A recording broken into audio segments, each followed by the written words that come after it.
Alright, still back in school again with this Cummins.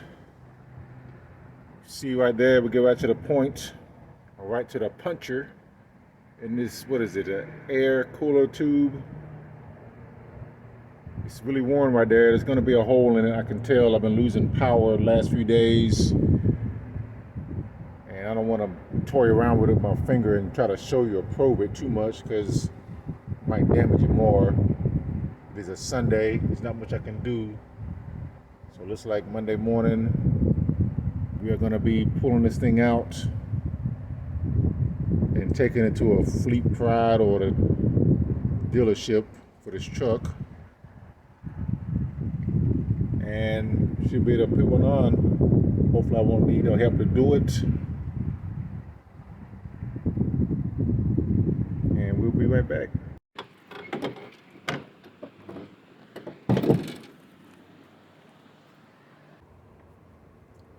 See some leakage coming out of the crankcase filter case there. That might be an issue, but we're gonna see what happens when I just change the filter, because I don't think this has been changed since the end frame that this truck had, and that was a while ago. I'm not even gonna try to make up a number of miles or months, but we're gonna go ahead and change it now.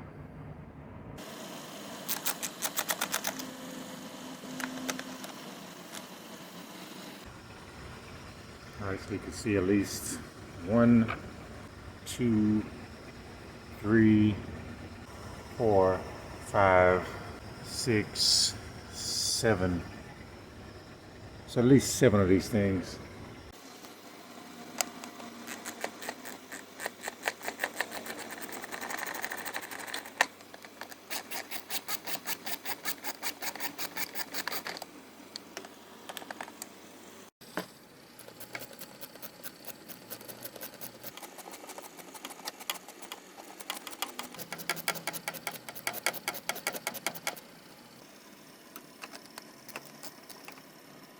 Alright, like we got it loose now. I'm gonna take this dirty cover off and look at the filter, old filter, and it's pretty bad. It's pretty slick with oil there. As you can see that. Just got back from 700 miles today, so this filter's a bit warm, not quite hot. Pretty filthy. Feels heavier than the new one. I'm guessing there's a reason for that. See how filthy that is in there. It's slick with oil compared to the new one. This little handle kind of thing goes on the left side. Should I wipe that down? I'm going to. I'm going to wipe it down a little bit. You see some kind of intake right there on the right side. Intake or outtake, I don't know which.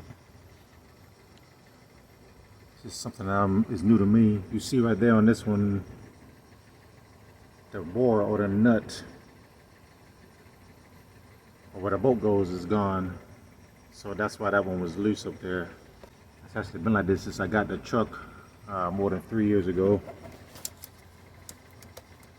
Not sure if that's a problem, but the other ones are there. One of these is the intake and one of these is the outtake. I have to study this later. You got that hole right there on the right side, and then on the bottom it's coming down. So I'm guessing this is going out. That makes sense. That things going down will be going out. But I don't know for sure. I'm not a mechanic. I just play one on this phone. See what it do. Ah, I see. So you see the back side of the crankcase filter case or cover. It's like it's loose right there. It's actually trapped in there. The nut is, or the bolt that is. I'm gonna wipe down the inside of this.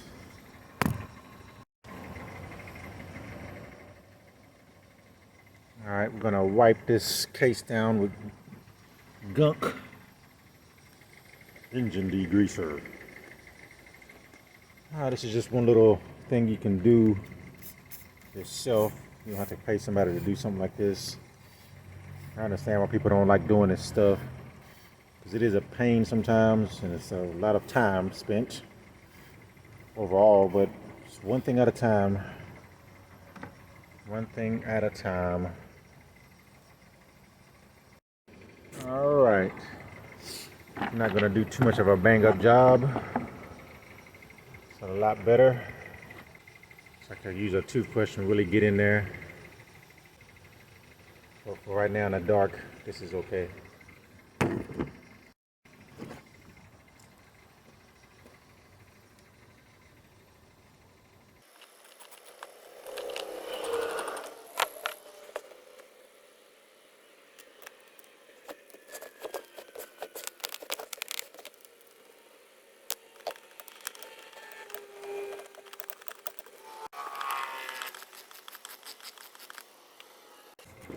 And I think I understand now why I saw oil dripping from the bottom here, because the old crankcase filter was so saturated, it's starting to shoot out oil out of there.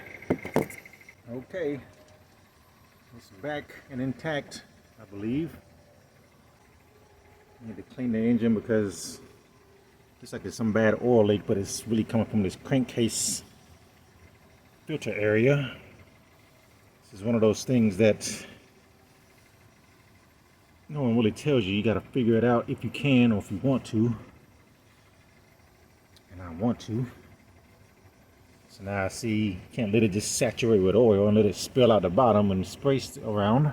It's gonna get everywhere. But now I know. All right, we've picked up something from Napa. Cool It Thermotech exhaust insulating wrap. I looked at the aluminum wraps and sheets and all that. It's about 6 different things I could have bought. Decided on this.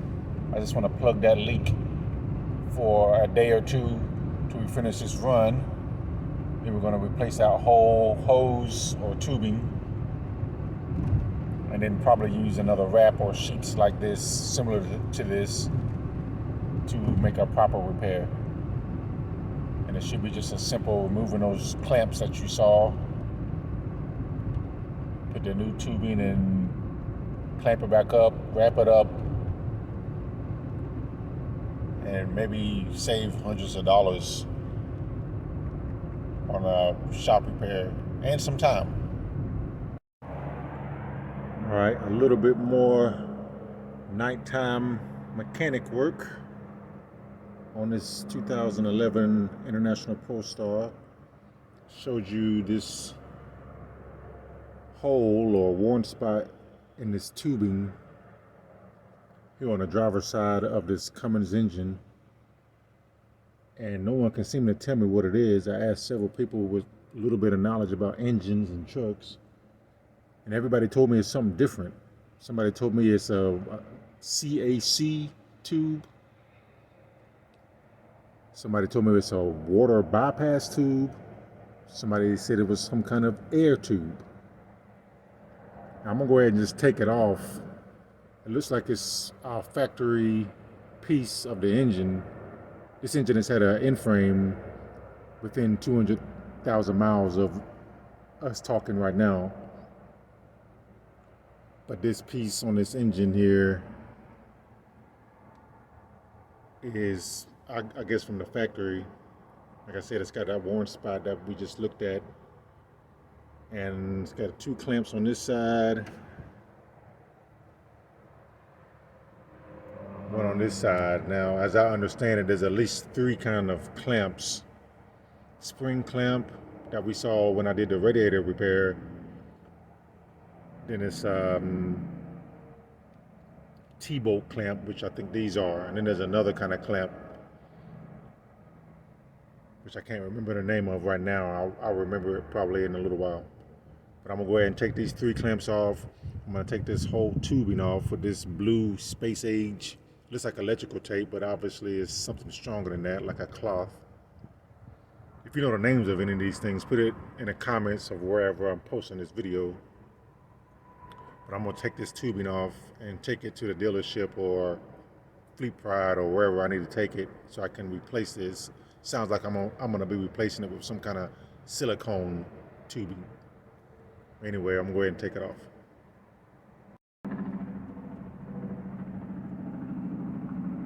All right, looks like we've got a 7/16 socket on here. I'm gonna go ahead and work these two clamps off on the other one. Well, it looks like it's only two clamps. Now the third clamp there, I thought it was three clamps when I first looked at it, but it's only two that's actually holding the tubing on. This third clamp is not part of what's holding it on, so I misspoke earlier. So let me take this off.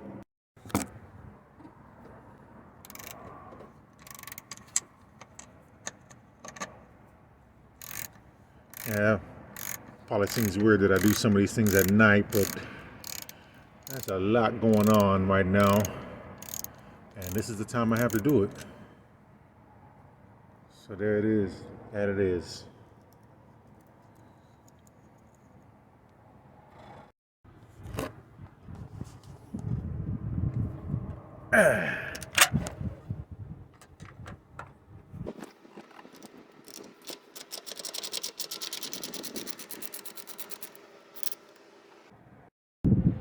Went ahead and put some latex gloves on. It's probably a smart idea with all the oil on here. I don't want to grieve my wife too much, get all my clothes dirty. I'm gonna work this tube off. Don't have a good setup where you can see that, but I'll show you when I get it off or get closer to getting it off.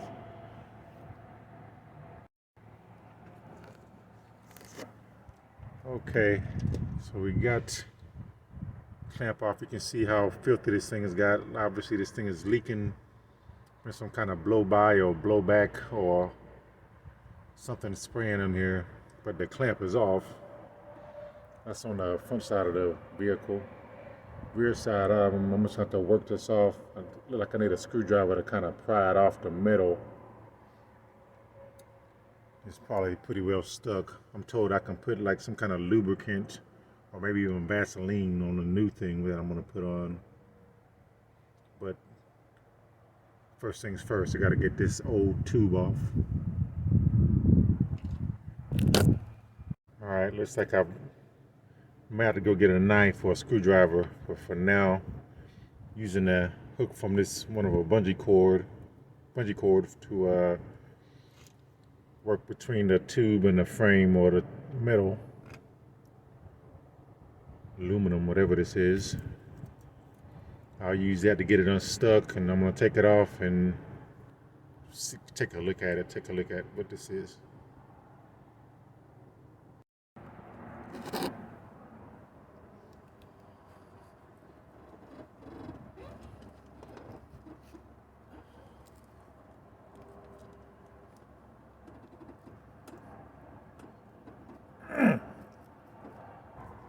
I'm gonna kind of lay this tube down and kind of try to shine a light so we can look inside it or whatever. See what we got going on.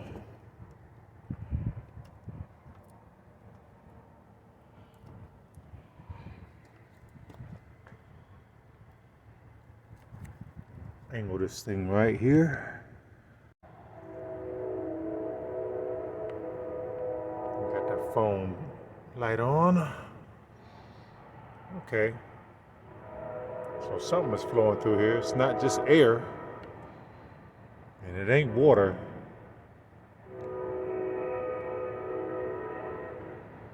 Well, you can see the wire supports in there. I still don't know what this thing is called, but I guess when I take it to the dealership, somebody's looking at this right now and screaming at me, but I can't hear you. And I'm gonna find out before I can hear from you what this thing is when I take it to somebody that knows about this stuff.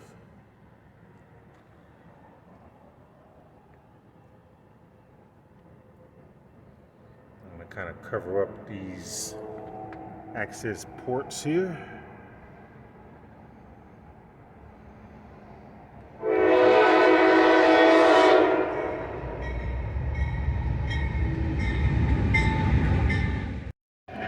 box clamp. This is what I have in the truck as well. I think that's the name of the third type of clamp I was trying to remember before. We got these, which I think are called a box clamp. You can correct me if I'm wrong. We got a spring type clamp, and what I just took off of that hose or tubing with the blue wrap on it, and I believe that's called a T-bolt clamp.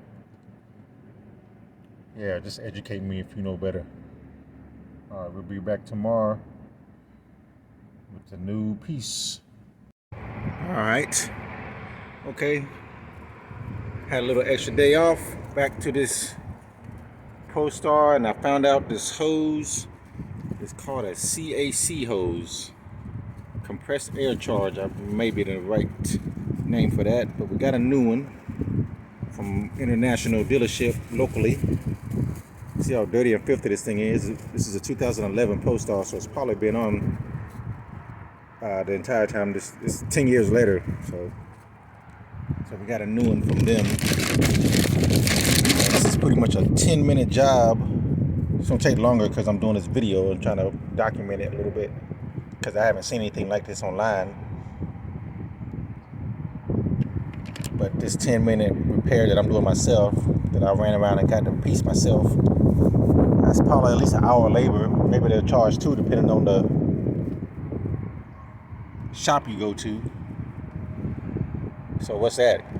I'm gonna save $200 right there just from putting on 2 T-bolt clamps. All right, we're gonna kind of make this kind of fast because got a load coming out.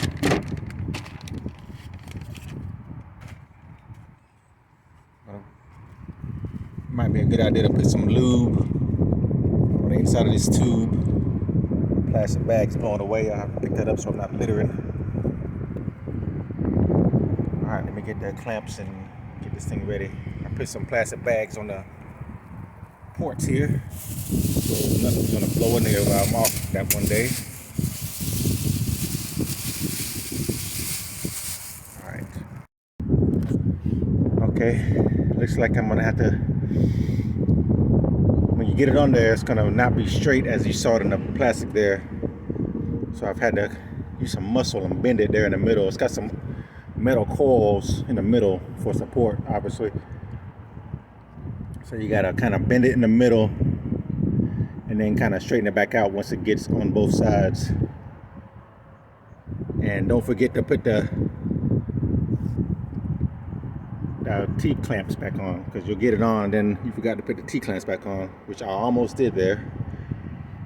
So we're gonna put that on first and then work it onto both ports there, or holes, or intake, outtake, whatever you call the official name for these things. Still learning. All right, we got this thing on there. Arrange the clamp so I can tighten it back on up.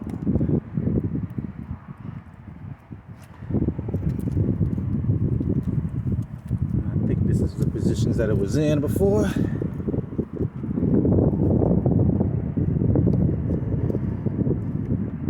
As always, forgive my shoddy camera work. Yeah, it's a little bit windy and cool outside.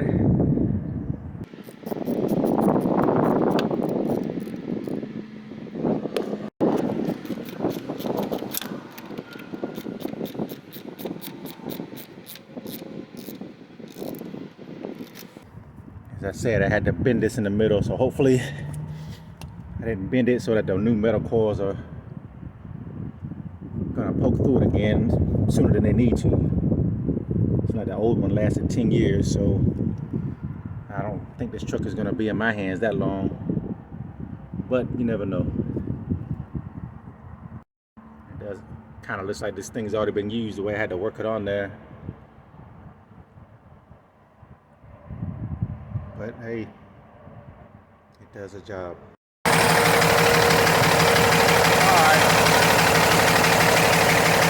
Sounds a lot better. Don't hear any weird air noises as before.